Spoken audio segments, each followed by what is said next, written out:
cheap labor isn't cheap, folks. And when you talk about this, everybody, I've heard them pick on Joe Arpaio for not going after violent criminals.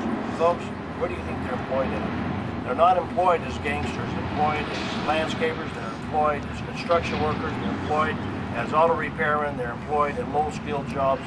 And again, it's pretty evident. The FBI has good data out on it. Finally compiling some data to make that direct correlation. Enough's enough. We're a nation of laws. The laws must be enforced, and I don't apologize for demanding that our laws be enforced. I don't apologize for standing up for the citizens that are impacted every day by this invasion, and it is an invasion. And I don't apologize for the victims who suffered because of government's failure to do its job. Shame on us for defending lawbreakers over lawkeepers, ignoring the victims, both economically and physically, that are impacted by this. Shame on those folks who continue to purport and support illegal activity. Well, I think the Arizona's made it very clear last November, 4 ballot initiatives passed by 75%. We know where Arizona's at. We're here to defend Arizona's right. They have a constitutional right to have these laws enforced. We intend to be there for them. We intend to not let this battle up until we can turn the tide, become the nation that we know that we ought to be, a nation of laws. If you come to this nation, you come legally, you don't come at all. So we will not apologize for enforcing our laws. If there's any questions, I do have a packet to hand out for folks that may want with some of the information on it. I think Royce has that for me, and I'll hand that and we'll pass that out for anybody that wants. Go ahead. Here, poll from ASU said that this thing that is paper box voters. What steps are you guys going to take? What concrete steps are you guys going to take to find it? Well, we obviously don't have the hundreds of millions of dollars that the corporate oligarchy has, but I can tell you we're going to take it to the people. We've raised some money. We intend, you heard Chris Shunkosh talk about, he has a campaign. Randy Poland, the chairman of the Republican Party, has been working with me. Again, the Republican Party has voted unanimously on 2 occasions to support this, so we intend to honor their commitment for this, and we intend to raise some money and have raised some to get the message out. Are you guys going to run ads, TV ads? We're going to run some ads, and again, money is tough. Campaign spots are a little tough with all the campaigns going, so it'll be a challenge for both directions, both the money to do it and finding the spots that we need to stop this. You mentioned the poll shows that have 72% support. We should understand about who did that poll. Randy, I just got that information today from Randy Poland, so so I assume the party may have done that, but something that it was a poll just recently conducted, and they said that in my answer. It was ASU. That was an ASU poll. Now his poll, and again, the first part of his poll didn't do that part. I understand. He simply asked the question based on the title. But I understand when the second question was asked, was a follow-up on the poll. The 70-something%, 72, I think is the number, would absolutely oppose this legislation. But like Bruce Merrill said, he said the public wants something done so bad. If there's something on the ballot to deal with stopping this invasion, going after employers, requiring our law enforcement to do their job, they're going to overwhelmingly support it. And that's why they've chosen a very deceptive title.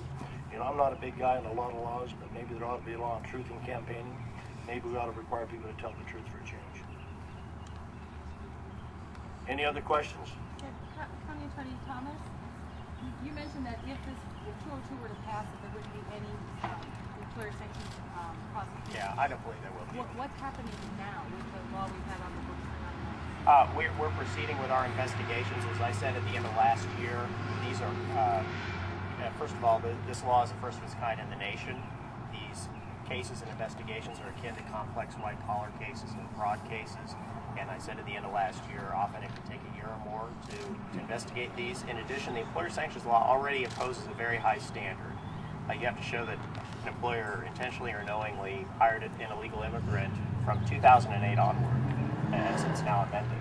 So there's a very high bar that's already set.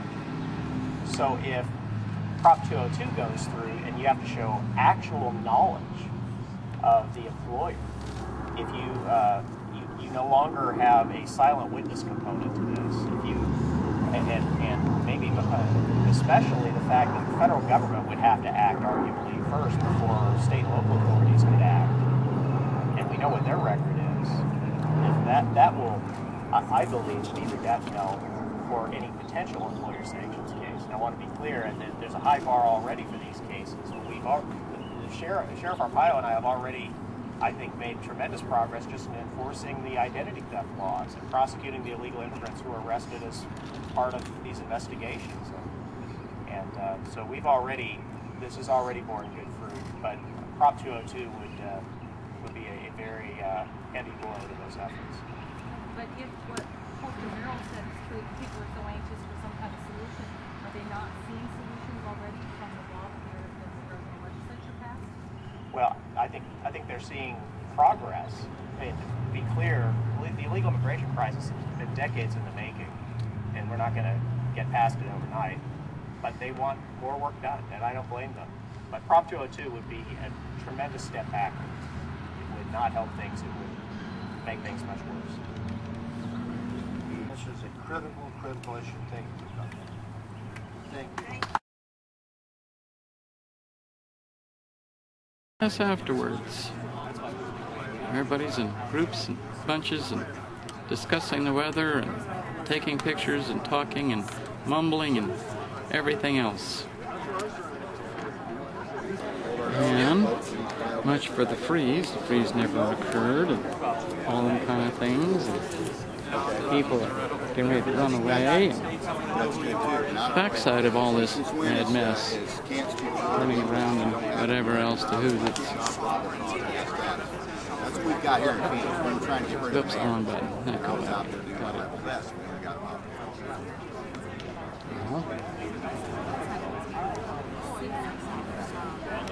Your goal is to share knowledge.